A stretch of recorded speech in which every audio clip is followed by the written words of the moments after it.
oksigen ya.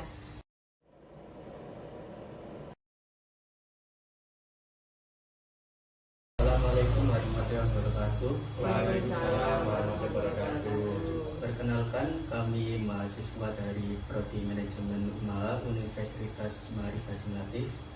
Di sini kami ingin mewawancarai Ibu Dwi Wahyuni mengenai risk register, atau lebih jelasnya permasalahan-permasalahan yang pernah dialami dari PT Samator Tbk ini. Sebelumnya mungkin bisa dijelaskan dari profil PT Samator Tbk ini. Iya. Terima kasih mas-masnya udah datang ke tempat saya untuk wawancara perihal PT Samator ya mas ya. Seingat saya waktu itu berdirinya tahun 1975. Kenapa Samator ini berdiri? Pastinya untuk melayani masyarakat ya, terutama seperti gas oksigen ya, yang kita suplai ke rumah sakit, yang kita suplai sebagian untuk industri, kan seperti itu. Jadi profil dari perusahaan PT Samator itu sendiri adalah kami sebagai perusahaan gas industri terbesar ya, terbesar di Indonesia sebagian ya. Itu yang melayani jasa seperti pengiriman gas oksigen di rumah sakit, pastinya untuk seperti ini ya, rumah sakit medical kan gitu ya. Juga kita melayani industri, juga seperti elektronik, metalurgi. Yang seingat saya itu berdirinya Samator itu tahun 1975, yang langsung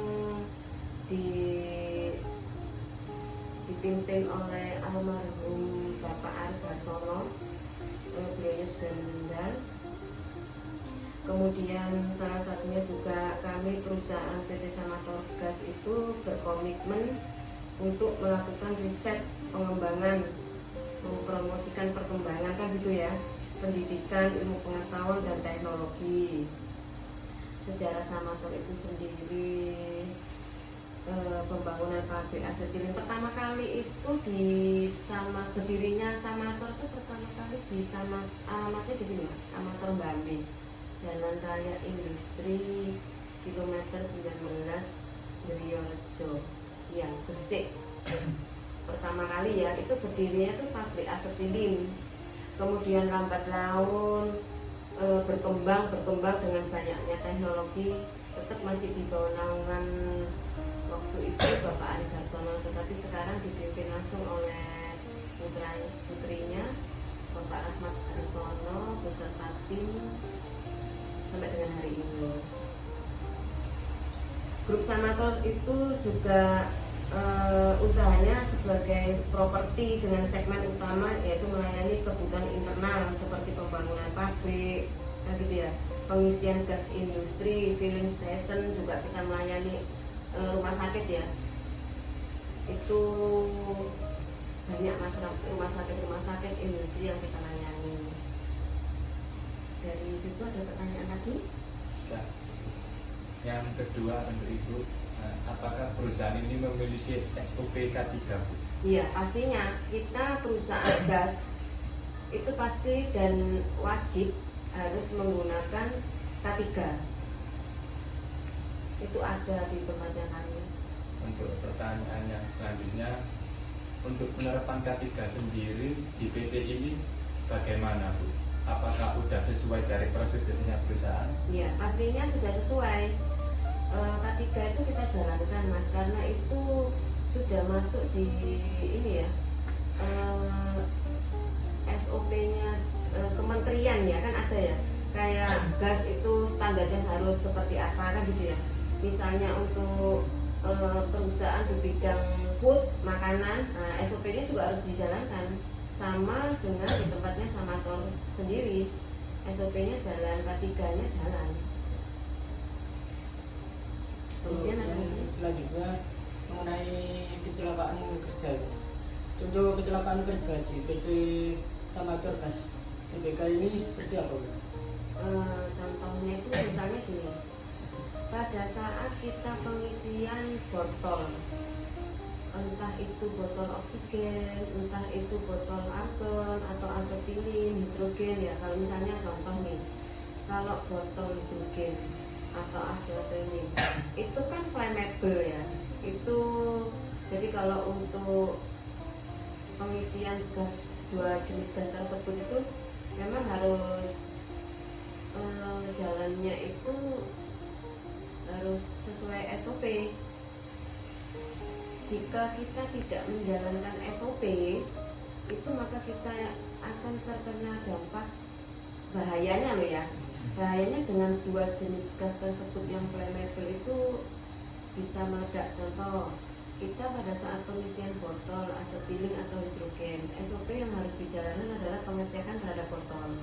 Jadi botol itu dicek dengan untuk leher botol, apakah botol ini keropos enggak. Untuk bottom, botol yang paling bawah itu disikat mas, bukan kayak sikat kita sikat baju itu bukan, tapi ada sikatnya, ada pembersihnya botol itu.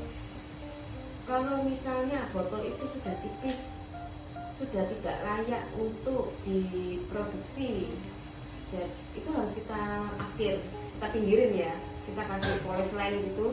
Polisline itu ditulisi akhir. Jadi kalau akhir itu sudah tidak layak untuk diproduksi, tetapi harus dipinggirkan, nggak boleh dilanjutkan lagi.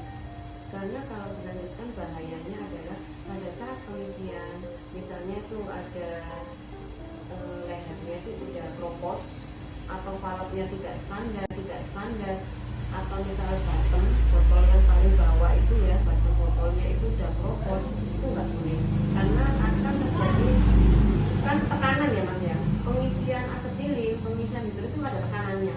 Jika tekanannya itu tidak kuat karena botol sendiri itu sudah keropos, maka bisa menimbulkan ledakan.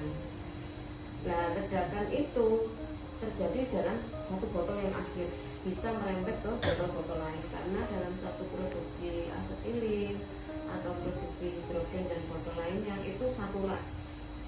Jadi bukan satu-satu. Produksi botol itu bukan satu botol itu bukan, tapi satu rak. Satu rak itu bisa terjadi satu rak itu bisa sama dengan 30 botol atau 35 botol, tergantung raknya ya. Jadi bukan satu-satu kayak ngisi galon gitu, bukan, tetapi satu rak itu berapa botol. Jadi kalau satu meledak, itu akan teman-temannya yang di sebelah itu akan nyaut gitu ya. Oh ya. Nah seperti itu, akhirnya terjadi ledakan. Jika terjadi ledakan maka menimbulkan korban gitu. Seperti itu. Ya, cukup untuk pertanyaan itu. Kami dari wawancara atau observasi di PT Samator Gas ini, dan kami dari mahasiswa UMAHA berterima kasih mengasih hasil observasinya. Sekian dari kami, terima kasih Bu. Assalamualaikum warahmatullahi wabarakatuh. Waalaikumsalam warahmatullahi wabarakatuh.